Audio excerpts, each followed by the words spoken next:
Sales के बारे में। सेल्स की पूरी जानकारी मैं इस वीडियो के अंदर आपको दूंगा और मैं आपको बताऊंगा सेल्स के अंदर क्या क्या प्रेजेंट होता है, इसकी डिस्कवरी किसने की, और पूरा ही मैटर मैं आपको इस वीडियो के अंदर बताऊंगा। इस वीडियो को आप स्टार्टिंग से लेकर लास्ट तक देखेंगे तो ही आपको समझ में आएगा, अदरवाइज आपको समझ में नहीं आएगा। तो चलिए आज हम वीडियो को स्टार्ट करते हैं। सबसे पहले हम बात करते हैं सेल्स की। सेल्स का जो हिंदी के अंदर हम सेल्स को कहते हैं कोशिका। कोशिका क्या होती है इसके बारे में हम पूरी बात करेंगे। सेल्स शब्द जो इंग्लिश का लैटिन वर्ड से लिया गया है। सेल्स मतलब इसका अर्थ होता है लैटिन भाषा के अंदर स्मॉल रूम, मतलब छोटा रूम होता है। अगर हम सेल्स की डेफिनेशन की बात करें तो the cell is structure and functional unit of life. और अगर हम इसकी डिस्कवर की बात करें तो the Robert Hooke is a discover in 1665 in under the microscope. Firstly Robert Hooke ने इस सेल्स को देखा था अपने माइक्रोस्कोप के अंदर। वो भी उसने प्लांट सेल ली थी और वो भी डेड सेल थी, मतलब मृत सेल थी। And the cells is smallest unit of our body. Cells हमारी बॉडी की सबसे छोटी इकाई होती है। सेल्स मेनली टू टाइप्स की होती है, दो प्रकार की सेल्स होती है, प्रोकैरियोटिक सेल्स और eukaryotic cells. Prokaryotic cells means single cells होती है और eukaryotic cells means multicellular cells होती हैं। प्रोकैरियोटिक सेल्स और यूकैरियोटिक सेल्स के अंदर सबसे बड़ा जो अंतर होता है वो होता है उसकी न्यूक्लियस के अंदर। एक के अंदर न्यूक्लियस एब्सेंट होता है और एक के अंदर न्यूक्लियस प्रेजेंट होता है। तो आपको बताना है हमारे कमेंट बॉक्स के अंदर किसके अंदर न्यूक्लियस एब्सेंट होता है और किसके अंदर प्रेजेंट होता है। ये आपको कमेंट बॉक्स के अंदर बताना है, ये आपके लिए एक हिंट है। हमारी सेल्स के अंदर बहुत से ऑर्गेनेल्स प्रेजेंट होते हैं और हमारी बॉडी बहुत से मिलियंस ऑफ सेल्स से मिलकर बनी हुई होती है। हमारी सेल्स के अंदर कौन कौन से ऑर्गेनेल्स प्रेजेंट होते हैं आज उनको हम एक्सप्लेन करेंगे और उनकी बात करेंगे। सबसे फर्स्ट जो ऑर्गेनेल्स होता है वो होता है सेल मेम्ब्रेन। फिर जो नेक्स्ट होता है nucleus, nucleus membrane, ribosomes, endoplasmic reticulum, mitochondria, Golgi complex, lysosome और साइटोप्लाज्म। सबसे पहले हम बात करेंगे सेल्स मेम्ब्रेन की। सेल्स मेम्ब्रेन क्या होता है? सेल्स मेम्ब्रेन क्या होता है? सेल्स मेम्ब्रेन एक आउटर लेयर होती है जो पॉलीपेप्टाइड से मिलकर बनी हुई होती है।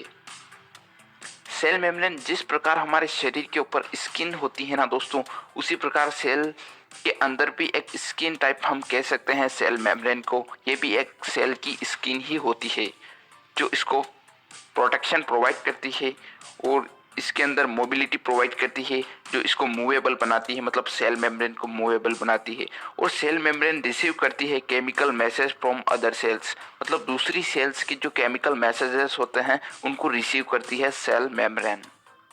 और फिर जो सेकंड वाला ऑर्गेनेल्स है वो होता है न्यूक्लियस।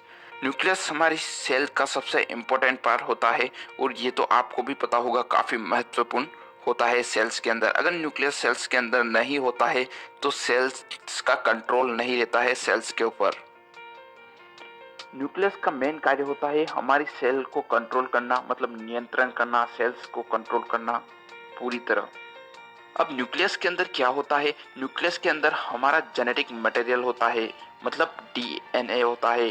डीएनए का अर्थ फुल फॉर्म, अब डीएनए क्या होता है तो डी ऑक्सीराइबो न्यूक्लिक एसिड इसकी फुल फॉर्म में होती है।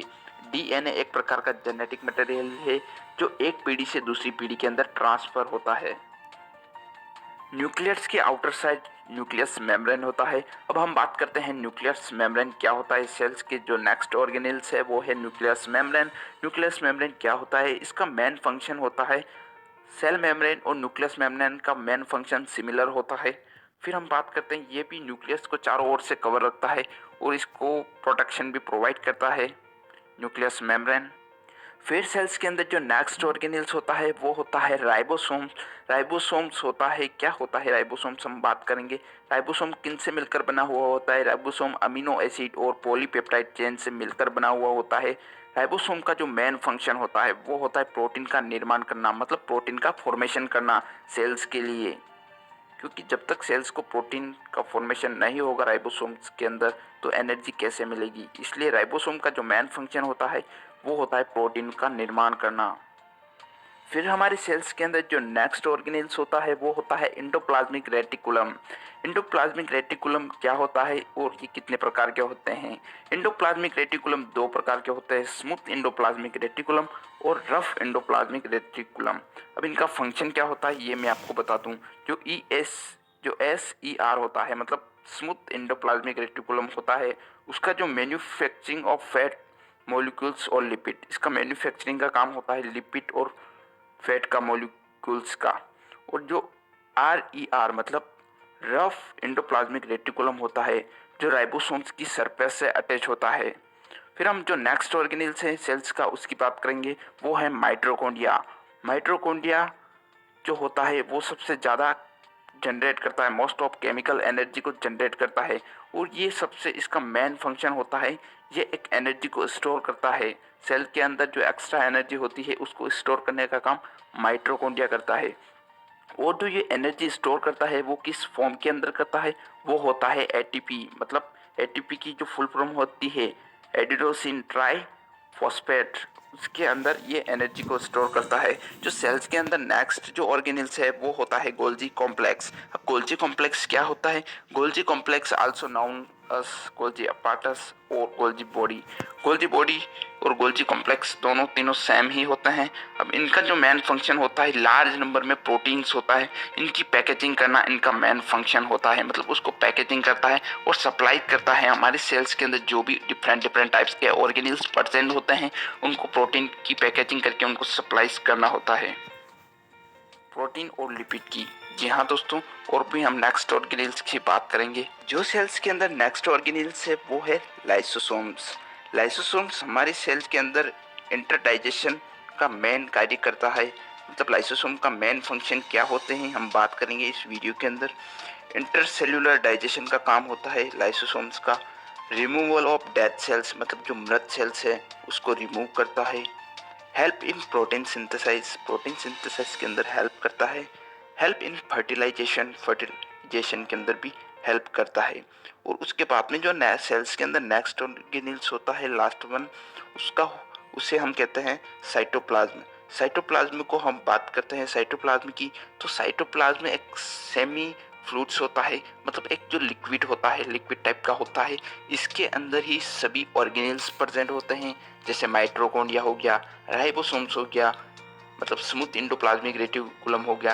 ये सभी चीज़ें इसके अंदर ही होती है। न्यूक्लियस हो गया, ये एक लिक्विड सा फ्लूइड्स होता है जो हमारे सेल्स के अंदर भरा हुआ होता है। मेनली ये किन से मिलकर बना हुआ होता है? ये एक वाटर एंड सॉल्ट से मिलकर बना हुआ होता है, मतलब पानी से और कुछ लवण से मिलकर बना हुआ होता है। ये आज की इस वीडियो में हमने सेल्स के बारे में बात की। और दोस्तों आपको बताना है प्रोकैरियोटिक और यूकैरियोटिक सेल्स के अंदर किसके अंदर न्यूक्लियस एब्सेंट होता है और किसके अंदर न्यूक्लियस प्रेजेंट होता है, ये आपको हमारे कमेंट बॉक्स के अंदर बताना है। और दोस्तों मैं आपसे माफ़ी चाहता हूँ क्योंकि मैंने वीडियो रेगुलर नहीं बनाए, बट दोस्तों आपसे रिक्वेस्ट है आप इस YouTube चैनल को सब्सक्राइब कर लीजिए और बेल आइकन भी प्रेस कर लीजिए और इस वीडियो को शेयर कीजिए अपने दोस्तों के साथ। आज की वीडियो में बस इतना ही, लाइक कर सकते हैं।